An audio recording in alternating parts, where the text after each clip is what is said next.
Welcome to This Week in Energy. My name is Jason Spees. Thank you, folks, for joining us here on the wildly popular radio podcast called This Week in Energy. We've got a fantastic show in store for you. It's National Hispanic Heritage Month. Cara Glenn joins us in the next segment. She runs an organization, Trades Powered by Her.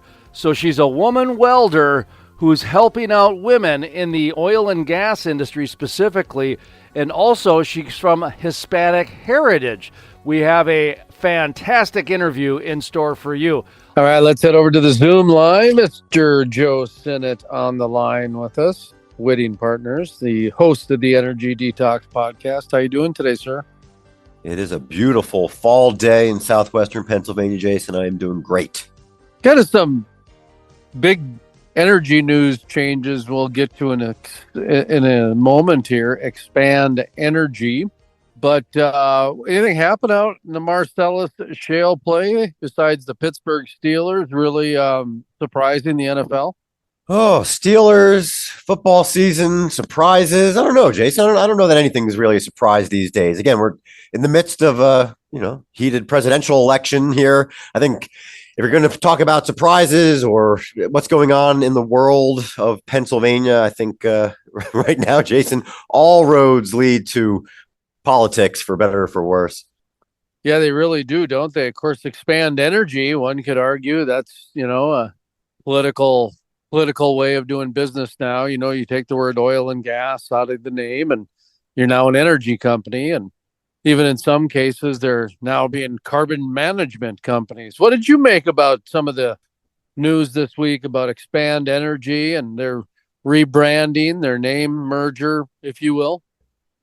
Well, obviously the merger, acquisition, whatever you want to call it, it was brewing for several months. So that wasn't a big surprise. In terms of the name they chose, I guess it is interesting that they are really leaning into the global impact of natural gas. A lot of different companies talk about the impact of natural gas, well beyond the borders of the United States. And again, they went with a company name that very much speaks to the expansion of our energy resources to places that are all over the world. So I thought that was, interesting, but it certainly, it says something when you go through a big rebrand and you marry that to one of your big talking points and say, hey, look, this isn't just a talking point. This is truly reflective of our strategy, of our business model and our long-term prospects. So again, at least that was my interpretation, Jason. Do you see a rebranding going on within the oil and gas industry right now? Oh, I mean, nothing that hasn't been going on the last, I don't know, it feels like 5, 6, 7 years to your point. How many companies are removing oil and or gas from their names and going with something that just mentions energy? I don't think it's anything new. And I don't know that I've seen anything beyond what we've already been seeing, which is when there's an excuse, at least, to rebrand. And a lot of excuses are driven by mergers and acquisitions that, again, I guess I would be curious, Jason, I haven't done the research, but I'd be curious how many rebrandings keep or even add in the word oil or gas these days. Yeah, I'd be curious on that myself, actually. Even on some of the local community gas stations, a lot of them are just called so-and-so's last name oil, so-and-so's last name gas. I almost am curious, flash forward 10 years in the future, what that's going to look like. Are those words going to be kind of outdated? And just kind of more or less reflect maybe a rural or a small town type of an image. But anyway, I'm just pontificating because I never thought of it like that, where you don't see a lot of, at least, companies adding the word oil and gas, let alone hanging on to it or transitioning into a different word, whether it be energy or carbon management or whatever, maybe just even some word and not even mention anything anymore. So anyway, I don't know if you got any thoughts on that, but that was an interesting take you had there. Yeah, I mean, I guess it's funny your response to that, because I just had a conversation about an hour and a half ago with somebody not related to oil and gas at all, but we were talking about marketing and how often, you could spend companies can spend millions of dollars on advertising, and their consumer or their potential consumer, their potential customer, still doesn't have a clue what they do, what they offer, what their good or service provides. And again, neither of us, me and the person I was talking to, are marketing experts by any stretch of the imagination, but it just, it led to the question, okay, well, are there not more effective, simpler ways to say, hey, this is what we do, and these are the results you can expect if you lean on us for, again, our product or our service. So bringing it back to, oil and gas companies, I guess, what are the trade-offs if you're going with something more generic? If you're using the word energy, sure, it might speak to the bottom line impacts that you're having on the world, which is to energize the world and, allow people to do things they wouldn't otherwise do. But at the same time, are you missing out on opportunities to potentially attract people that, see value in being more explicit about the fact that you deal in the world of oil and gas? And again, we're definitely in more of a pontificating and philosophical mode, it feels like today, Jason. But clearly there's people that are paid a lot of money to weigh those trade-offs. But are they truly weighing the potential downsides of rebranding? And I guess, now that we're kind of riffing on this a little bit, for some companies, including one company that I work with in the oil and gas space, they've wrestled with that, right? As they look at new initiatives, greener initiatives, and, logical excuses to rebrand, they have to look very heavily at their employee base, people with decades tied to a company, especially if that company name means something to people. And to strip away that name for something that is, perhaps aligned with the future of that company, still is going to come with the potential trade-offs and hits to morale and engagement among the employee workforce. So again, it's a big equation sometimes, Jason, but obviously the hope is that leaders within these companies are weighing all those pros and cons. Well, it's more of an adult conversation for sure, because really there's so many layers to what you're talking about. And if somebody's trying to keep a balanced portfolio, or if somebody's trying to manage an investment portfolio on a number of different levels, it would be very difficult, because it would seem to me that the oil and gas reserves would be about the safest investment you could have, next to gold and silver and some other, hard commodities. But the way that the regulations and the public relations have gone over the last 10 years, you almost wonder if, this government grant isn't a safer commodity now than the actual commodity. It's kind of, do you understand what I mean, Joe? Where it's very different, because if you're talking about managing portfolios and investments, that world of uncertainty and regulation can really sway the way somebody looks at their balance sheet, their bottom line. And we're going into, the annual meeting time. October is the starting pistol, right? So interesting times right now for a lot of things, actually.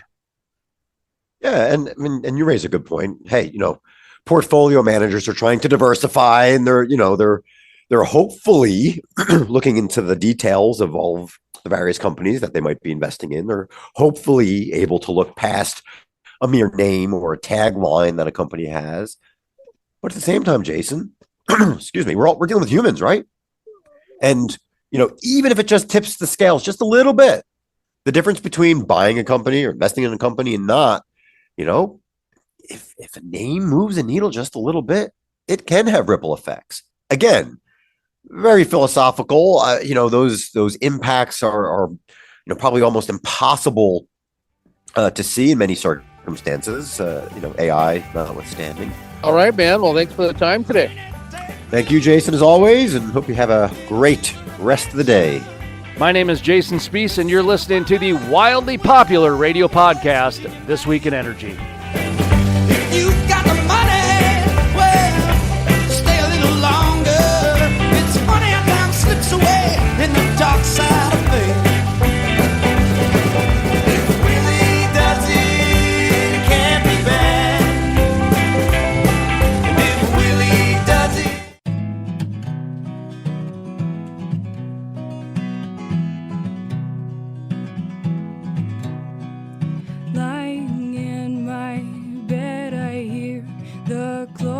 tick and I think of you.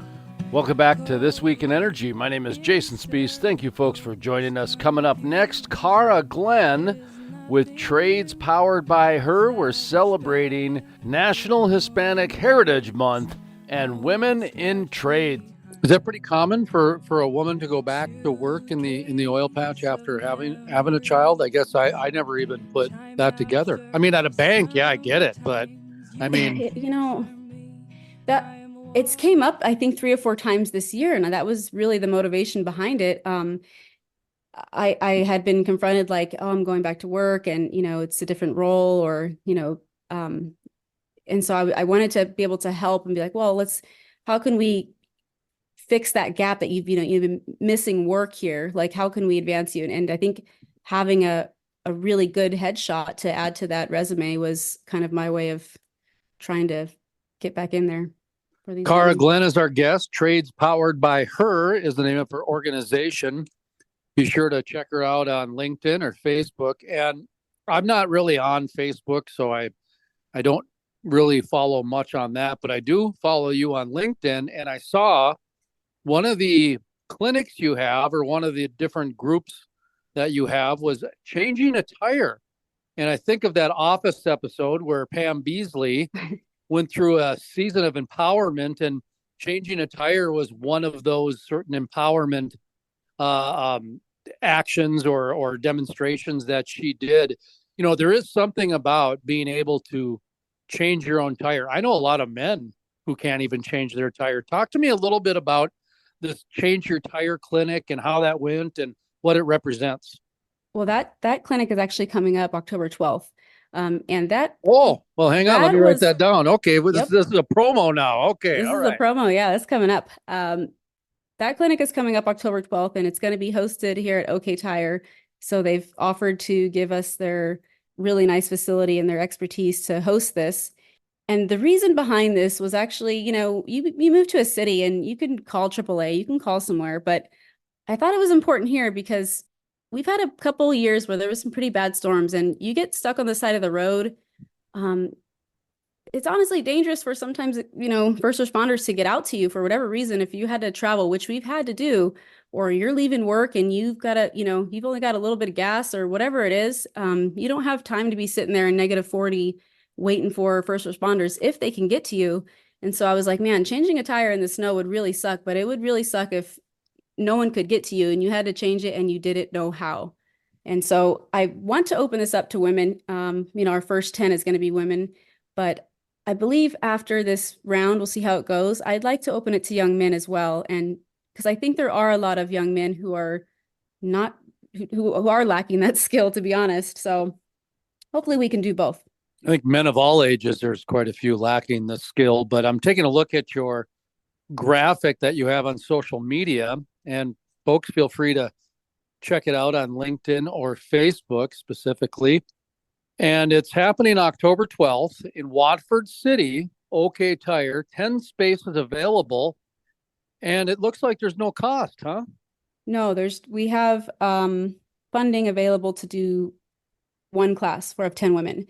And if it's a hit, I'd like to raise another round of funding to be able to do more. So no cost for 10 women. Are you doing any of these? Have you done any other classes? I mean, I see your graphics pop up from time to time, and whether it be welding or something like that. Talk to me about some of the other clinics or classes that you've done. Yep. We've done some weld clinics, and we just did a pilot program. We wasn't really in our schedule to do, but we did a build a skill clinic where we set a price on a project, whether it's like a small welding table or a pipe rack, something small. And I say, hey, this is going to be $300. If it takes you a week, if it takes you 2 weeks, I'm going to give you $300 to build this. I'm going to guide you through it. I'm going to help you measure, cut. I'm going to give you all the skills to be able to do this. And then when you're done building it, you're going to get $300, and it goes to whoever paid for it, And the idea behind that is you see a lot of people saying, oh, this quote drives me crazy. Make going into trades just as normal as going into college, or whatever the trade is, or whatever the quote is. I just butchered it. But And then no one hires them afterwards. Then you got a bunch of green, tradesmen and women, and I see them on my pages all the time because no one wants to hire these green welders and these green tradesmen. And so what do you do? So my idea was, let's get these small projects. We'll put a set price on it, and that encourages them to pay attention and measure twice and cut once. And it worked marvelously. It worked. I mean, 6 months of welding school, and this girl was doing more in 2 weeks than she did in her whole 6 months. It's working. So that's our build a skill clinic that we just finished. Build a skill clinic. Okay. Yeah. How is the trades going? I mean, that was another story that we did quite a bit on the crude life. We spent a lot of time, primarily 2016, 2017, talking about the renaissance and resurgence of these trades, that there were so many companies wanting kids to basically not go to a 4-year school, but rather go to a trade school, go learn how to be a welder, learn how to be a plumber, learn how to be a pipe fitter. How's that going? Are you seeing the demand? Is there jobs available? I see a huge demand. I see both sides. I see a lot of people on our pages, our welding women pages, who are actively looking for work. They're all, just got out of college, just got out of a trade school, welding school. And then I see the other side. I see a lot of openings, whether it's in Texas or here. And how do we make these two meet? Because on one hand, the employer doesn't want to hire these, green welders, these green tradesmen and women. And it seems like the very green employee doesn't know how to reach these employers. So how do you bridge, how do you bridge that? And the only way I can think of is to give these green hands some confidence and like, okay, you're not green, you know how to build this, this, and this. And whether it was one small project or, a few weeks in the shop, whatever it is, you've got to build that person's confidence, because there's just so many of these green hands that are coming out and nobody wants to hire them. So, we've pushed trades so much, but yet there's really no invitation into the trades for them. One of your other social media posts that just stands out in my head is the Chingonga of the week. It's something like that. What is that word? What does it mean? And talk to me a little bit about that. Oh, the Chingona of the week. Yes. What is it? Chingona? Chingona. Yes. That is the that's the badass of the week. Oh, look at that. Get the mute button ready. Okay. Oh, sorry. No, I'm Sorry. just kidding. I'm just giving you a hard time. That's one of the words that George Carlin allows us to say. Okay. We got one. Is that a Spanish word? It is. It's a Spanish word. And the story behind that is when I started out as a pipeline welder, I was still pretty brand new. And the Mexican guys, they would never call me by my name. They would always say, and they spoke to each other. They never said this to me, but they would say, oh, I got to go get so and so for Chingona. And I never thought they were talking about me. And then one day, someone asked me, I don't know, it was a question. And he's just like, oh, the Chingona.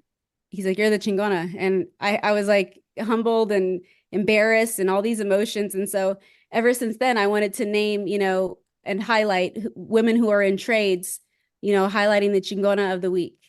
And that was from my embarrassing name that I somehow acquired in the pipeline, but a good name. But that's what our Chingona of the week is women in trades and how they got there and making them a cool highlight on our page.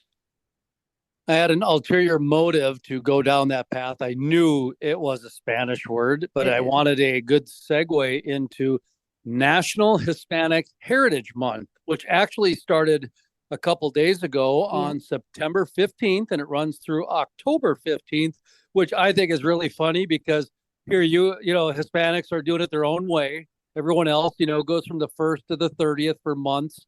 No, not National Hispanic Month. We go from September 15th to October 15th. And I just love that. But talk to me a little bit about National Hispanic Heritage Month, what that means to you, and how you celebrate it within your organization and with yourself personally. So it's really my Hispanic heritage is very near and dear to my heart because I feel that's where I get my work ethic, my drive. And what comes with that is over the years, I have seen a lot of Hispanic people who, don't speak up on the workplace because, that's the stigma of Hispanic workers, right? It's like, man, they're hard workers. They keep their head down. They nothing out of them, not a peep. They'll come to work. And it's like, yeah, I get that. But are the conditions really good? And are they not speaking up because what, and that's what I tried to dive into with Hispanic Heritage Month last year. And I really didn't get to it. But this year I really wanted to highlight, and being Hispanic right now is actually very unpopular. So that's kind of a hard deal for me right now because, it's really hard because a lot of my followers and supporters, definitely Trump supporters. So being Hispanic right now, I'm trying to highlight that. Very unpopular. I'll just say that. But it is important because this is who our workforce is, and we have to take care of our workforce. Once again, that was Cara Glenn with Trades Powered by Her. There's still more to come, folks, on This Week in Energy. My name is Jason Spees, and you're listening to the wildly popular radio podcast, This Week in Energy.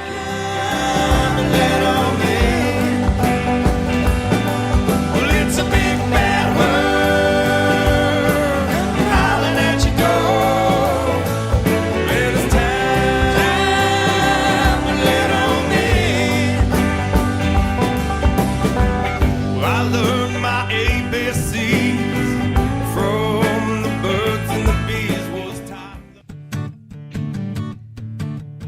She's got a smile that it seems to me reminds me of childhood memories where everything was as fresh as a bright blue sky. Welcome back to This Week in Energy. My name is Jason Spees. Thank you, folks, for joining us. Coming up next, Warren Martin with Kansas Strong as our special guest. Yeah, so Kansas, we do have the largest conglomeration of independent oil and gas producers of any region in the world. Here in our state, we have almost 2,000 independent producers that are in the state. Wow.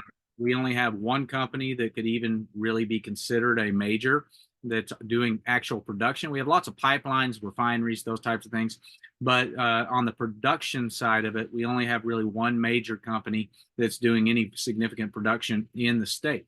So we are a community of independent oil and gas producers. 89 out of the 105 counties here in Kansas produce oil and natural gas. And so it's pretty widespread across the state. And so what that means for us here in Kansas, especially since Kansas is a red state, so we have a lot higher favorability than some of the other states that oil and gas is being produced in. So we do have a vast majority of people that come by our booth are very supportive of the oil and gas industry. They want to know what we do, how we do it, why we do it. They want to know that information. They want questions answered about what that pumping unit out in the field is actually doing. Why is it not running? And we answer all of those questions. But we do get questions where people come by and say, "Thank you for all the earthquakes," or "Thanks for destroying the planet." And those are the conversations I love. Those are the conversations I live for here at the State Fair, because that's where we're able to kind of really break it down and say, why do you think that? Why do you think that the oil and gas industry is responsible for all the earthquakes here in Kansas? Why do you think that we are destroying the earth? And when we're able to ask those questions, then we're able to really kind of begin a conversation where most of the time it turns into a very positive conversation where people acknowledge, I didn't have the slightest clue what I was talking about. I just took the talking points that I got from media and hurled them at you. And that's why we come to the State Fair. We come to the State Fair every year is because we want to have those conversations, and we can sit there at the State Fair. We have a number of volunteers, and we can sit there and we can talk with you until all your questions are answered. And it's really a positive opportunity for the oil and gas industry here in Kansas. One of the things I loved going to the high schools and the elementary schools and the junior highs were those questions of opposition, because for me, I was a part of that group. I came from agriculture on the opposite side of the state from where all the oil production was. I literally lived 7 hours from the nearest oil and gas well. So out of sight, out of mind. All we got was the negative type of news. Well, when I started the crude life here, we actually were going to be an investigative against the industry when I first started, because that was what I thought the free market wanted. That was what I thought could actually make some money, etc. But I'm a method journalist. I'm like Daniel Day-Lewis of an actor, right? I'm a method actor. So before I write an article on skydiving, I'm going to go skydive, right? Because I want to make sure I understand what I'm writing. So I went and I spent a month out in the oil field, living in my vehicle, living in, experiencing everything they live. And I got such a respect for that industry that now we're going on our 13th year of positive petroleum, because I see all the different, I think I've even read 98% of everything that we touch as part of a oil and gas industry. You know, I said 95, but I've seen reports all the way up to 98%. And it's unbelievable when you can talk about your personal experience, how, listen, I know where you're coming from, but you should see what they're doing on the recycled water front. You should see how they're helping emergency responders. You should see the checks that are written out to rural firefighters so they can have new upgrade in their equipment that they're mandated to have, that nobody is caring about some volunteer fire department. There was so many positives that came out of the oil and gas industry. And being in Kansas, you might appreciate this, that the agriculture industry, it has problems. It's not as safe as people think it is. And there are some issues, but at the end of the day, the net positive is so positive that you just kind of have to accept reality. And it's hard for the average person to do that when they want to live in a perfect world, when they want to live in the planet of platitudes, if you will.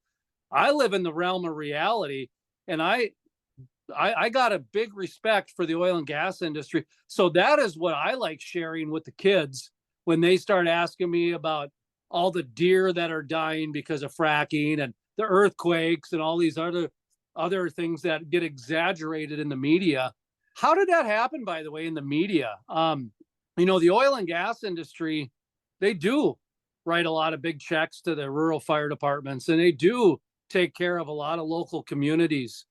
And when I see how, you know, the media has kind of changed a little bit, you know, we kind of joked, the former mayor of Bismarck and I one day organically on the radio, that when you take a look at science, politics has ruined science, where we can't even agree on what a man or a woman is anymore. So politics has ruined science.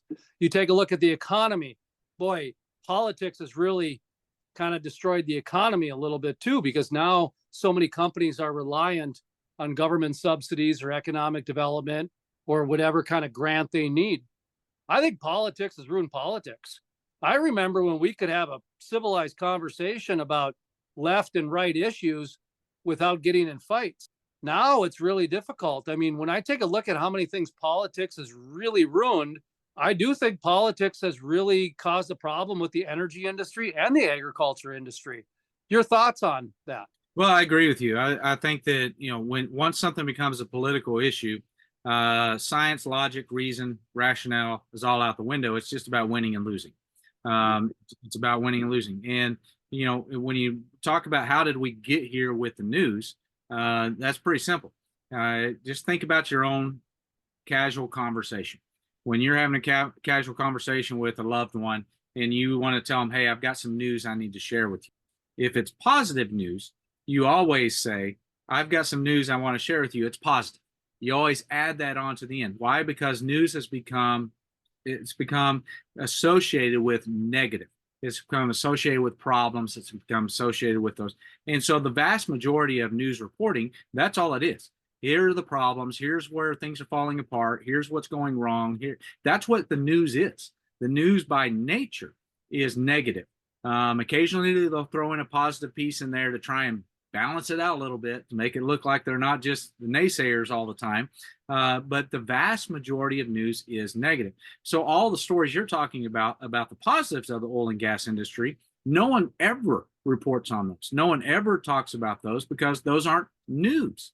Those are for the positive stories. And when it comes to did this oil company provide uniforms for the volunteer fire department, or that's one story over here. We have another positive story over here where this kid saved this cat from a tree. Which one are we going to give press to? Let's give it to the kid with the cat.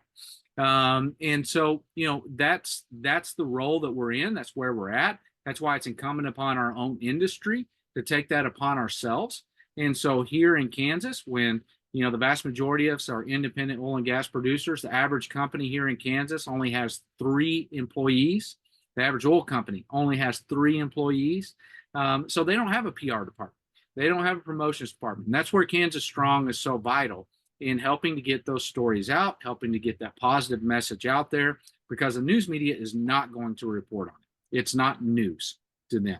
You know who my favorite interviews are? Is the emergency management directors from each county. I was floored at how much the energy, specifically the oil and gas industry, kept those emergency management people around, because again, this is where politics, you have some bureaucrat, whether it's in Topeka or whether it's in Bismarck or Washington, D.C. or Austin, Texas, they're making decisions that are blanket. And all of a sudden, these firefighters, which 65% of firefighters are volunteer still, they have to upgrade their electrical equipment. They have to upgrade their communication equipment. These are mandates that they have to upgrade, that they can't afford $185,000 for 4 walkie-talkies. That's incredible. And so, here's oil company A or B writing the check out, and primarily because I'm sure that they're being used a lot for those different industries. However, that is, to me, taking on responsibility that you could just pass on to the taxpayer, because at the end of the day, the taxpayer is going to have to foot that bill. That's another example to me that really made the oil and gas industry a positive for me, was how they were the ones that the emergency management directors, they were speaking very positive about. I mean, the one gal in Dunn County, North Dakota, I bet she, for like 5 minutes straight, she rattled off, oil company A gave us this much for this equipment, went up and down the line. Like I said, from walkie-talkies to scuba self-breathing apparatuses to carbon monoxide detectors to all kinds of different things. How does that work in Kansas with all these smaller companies? I can't imagine that they're able to write big checks out to a lot of these different organizations. Can they? I mean, that's tough. You would be wrong on that account. And in fact, you can go into any area of Kansas, even places where we don't produce oil and gas. Look at any of the nonprofits that are out there. Look at the art centers. Look at the exploration centers. Look at the discovery centers. Look at the theaters. And go look at the roles of the donors that have made the donations to keep those things going, to keep those things moving forward. You will always find oil and gas people that are up there. Here in Kansas, it's a little different, because they don't put the name of their company up there. They just put their name up there. Once again, that was Warren Martin with Kansas Strong. My name is Jason Spees, and you're listening to the wildly popular radio podcast, This Week in Energy. Hey on my mind to the night. Hey on my mama, hey, life in a northern town. All right, let's head over to the Zoom line where we've got Mr. Joey Myers with Bay Block LLC. How you doing today, sir? Hey, I'm doing okay. How about you? Hey, not too bad, not too bad. You're down in Oklahoma, and that's some pretty good energy country down there. Give us a little bit of a background, if you don't mind. Well, I spent about 25 years in the safety industry. I've been everything from a safety trainer all the way up to director of safety. Before that, I broke out in the oil field. God, I was too young. I was 18 and started drilling when I was 21. So I've been in the patch. I know quite a bit about it. You've seen quite a bit, obviously, if you started that long ago. I mean, the best way for the listening audience to probably understand the difference between today and then when it comes to the oil and gas industry. I can remember when I was a kid, back in the 70s, we would take trips from Minneapolis to Bismarck, North Dakota, and us kids would be in the back of the pickup truck the whole way. And today the National Guard would come in and put a stop to that real quick if that happened. Well, just kind of, with a very basic story like that, what do you think kind of is one of those examples of where the oil field was back then and where it is today in regards to something like safety? Well, safety is basically it. Whenever I broke out there, really there was no safety. I mean, we didn't even wear full body harnesses in the derrick. Probably wasn't even FR clothing, was there? No, you wore a t-shirt. Yeah. You wore safety glasses. Well, it's still aluminum hard hat. I still have it. It was aluminum, and people didn't understand it conducts electricity. But anyway, yeah. And then as far as safety, but everybody I mean, there were a lot of accidents back then just because it was the nature of the beast, but you learned a lot different back then. They had to teach you either that or you die, in other words, because it was dangerous. It was. And safety, one of the unintended consequences when it comes to safety is when somebody gets severely injured or dies on a site, that's when a lot of times you have safety that comes reactive. But there's also proactive safety, and we'll get to that in just a second. But, a lot of people forget that there was a time when there was double digits people dying on the football field back then, and they went to helmets and they went to pads, and there's like an evolution. I came from agriculture, and that was by far the most dangerous industry for decades. And between tractor rollovers and augers and all kinds of different things that were happening through there. And a lot of that stuff went unreported in the agriculture industry. Oil and gas usually seems to get the headline regardless. So safety is one of the most prominent features when it comes to the oil and gas industry. What's your overall take on where the safety industry is now from where it has been a couple of decades ago? You mentioned a couple examples, but in my mind, it seems like it is night and day, and the oil and gas industry seems to be proactive now as opposed to reactive. It very much is. It's more proactive now. There's a lot of stuff that happened back in the 70s and the late 60s. That, I mean, I wasn't there in the late 60s, but they almost had to do it. It was just like any other industry. People get hurt.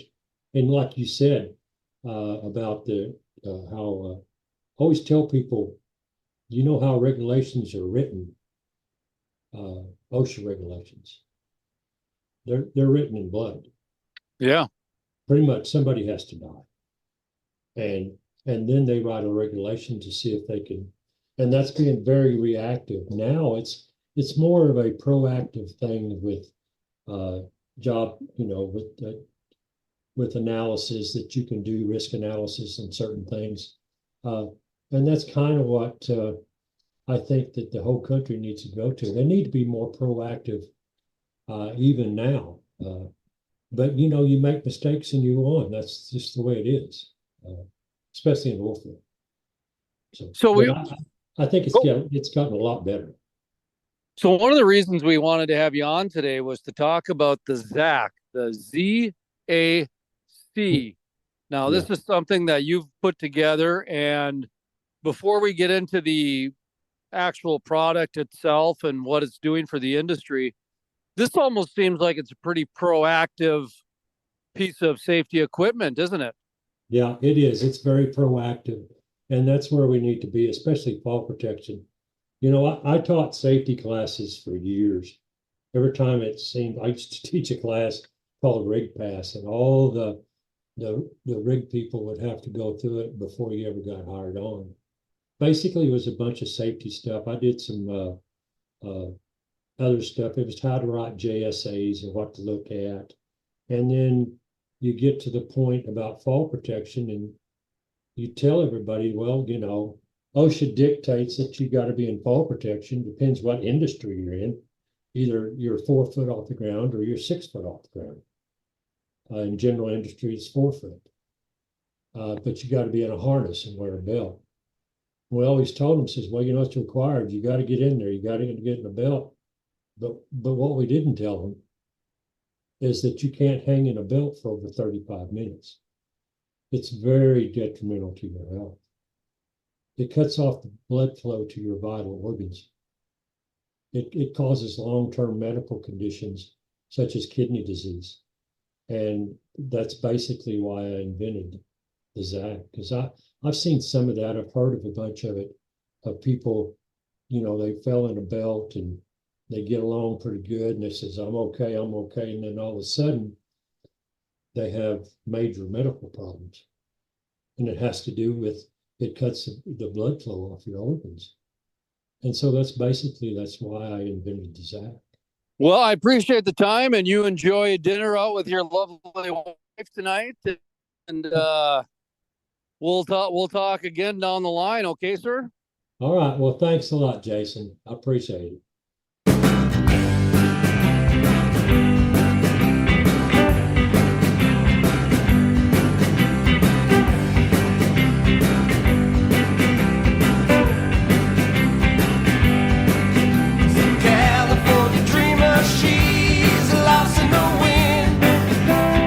Welcome back to This Week in Energy. My name is Jason Spiess. Thank you, folks, for joining us. Coming up next, we talk about carbon sequestration, carbon capture. We head up to North Dakota.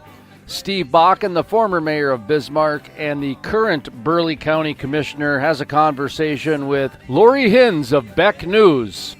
Lori has been covering the carbon pipeline proposed by Summit Carbon Solutions on a weekly news update for Beck News, and this is Steve Bakken and Lori Hinz talking about Summit Carbon Solutions CO2 pipeline. And that was remarkable to me. And egg companies now partner with energy companies to where this seems to be and I actually wrote about this 12 years ago about the Trinity or trilogy, the triad, if you will, of ag, energy, and carbon, how the three of them really work together at the end of the day. And so now, and I was called crazy, and the oil and gas executives said I had no idea what I was talking about, and it's not scientifically proven, any of this different stuff.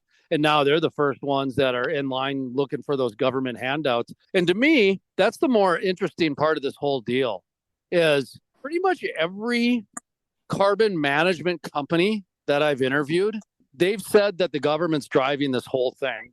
And to think about that is remarkable, because that is just a government manufactured marketplace. And every one of these Republicans and every one of these different companies that were against this, they seem to be the first ones in line for this. That's scary to me. It is. It's so interesting, isn't it? How everything in the United States of America has flipped. You're right. The Republicans have become the Democrats. The Democrats have become Republicans. Dogs and cats living together. It's phenomenal when you think about it. And I've been thinking a lot about corn lately. Of course, the ethanol plants that we are all talking about are all corn driven. And whatever happened to corn being corn and a food product and being subsidized by ethanol? And is that a Pandora's box that is the genie is out of the bottle and it can no longer go back to corn just being corn? Is it possible that I remember seeing an article, a few weeks ago now, talking about, I think it was an opinion piece by somebody, and they were talking about, hey, wouldn't it be novel if we actually did crops that actually were not going toward fuel additives? And if we actually started, I've been thinking more and more about corn, especially since on the national level, I keep hearing stories about Make America Healthy Again. And all of the health advocates are talking about seed oils and corn oils and things like that. It's hard to see how agriculture has morphed into, as you say, rather than a capitalistic organic driven entity into this one where we're worried about capturing carbon from ethanol plants. It's just it's kind of like a self-fulfilling prophecy when you start with one thing and then you add on top of it. Oh, for instance, if you have medications, you have a medication and you get an unrealized and unexpected downside to a medication, and so you have to take another medication on top of it to take care of the symptoms from the first medication. The same thing has really occurred with agriculture with regard to corn. Is that a highly unpopular thing for me to say? The article you're talking about came from the Star Tribune. I cannot remember the female writer's name, but it was a very good opinion piece. Yes.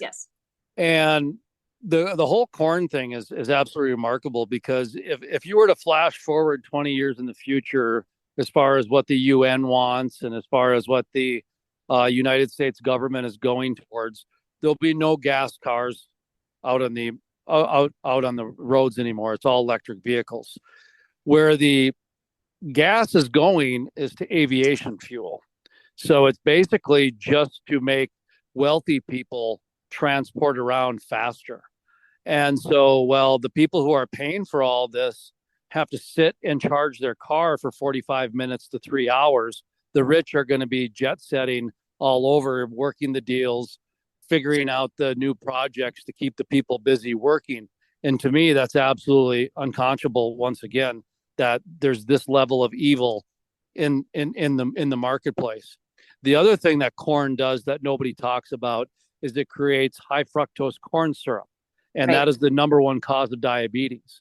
So when you take a look at our diabetes epidemic, it's remarkable that there is a dialysis shop in almost every strip mall now. And it's absolutely remarkable to see that there's such a large market for diabetes that somebody can open a dialysis place at a strip mall and not go out of business. That is absolutely remarkable to me. So the whole corn thing goes well beyond ethanol. There's the water issue, the amount of water that's needed in order to grow corn and do all these different things. I saw it happen back when I was, I listened to I grew up in farming. So I used to listen to a lot of the uncles and their neighbors talk and things like that. And I heard the conversations when the government forced them to grow corn, wheat, and soy, because some people wanted to grow other things, but the subsidies weren't there. And then if you didn't have the backing of the government, your crop insurance was unaffordable too. So they almost strong arm you, kind of like how, hey, we'll give you money for the roads, but you got to have a seatbelt law. We'll give you money for the roads, but you have to have your speed limit this. So it's a form of legalized extortion, type of a thing. And so to me, the whole corn conversation is so layered that the average person gets bored really fast and they're going to go on TikTok instead. Just curious to me that that more corn is used for ethanol than anything else. I just never envisioned that, as you say, incentives to do things by the government would be dictating so much of it. I know that the people in North Dakota, and particularly our farmers and ranchers, are very independent people. They are amazing, amazing people.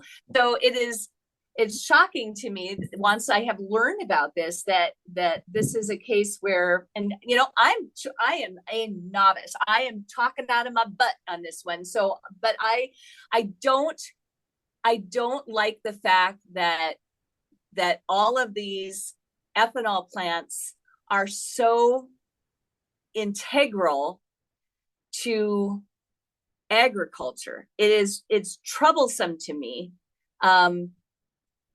It's difficult to see what I envisioned farming and ranching when I was younger to see where we have come most recently, if that makes any sense. And that was Steve Bakken, the former mayor of Bismarck and current Burleigh County Commissioner, along with Lori Hinz of Beck News, Best of the Best, just awarded in North Dakota, with her updates on the carbon sequestration pipeline, the CO2 pipeline, spearheaded by Summit Carbon Solutions.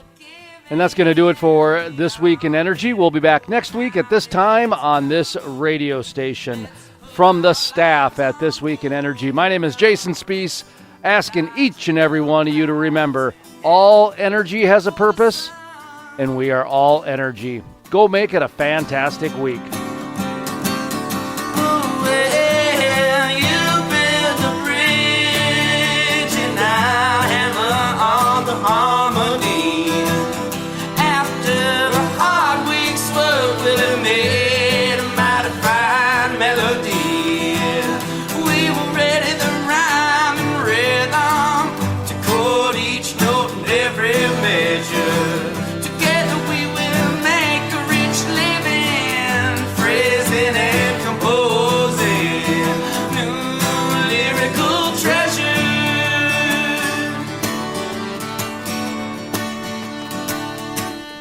Back to the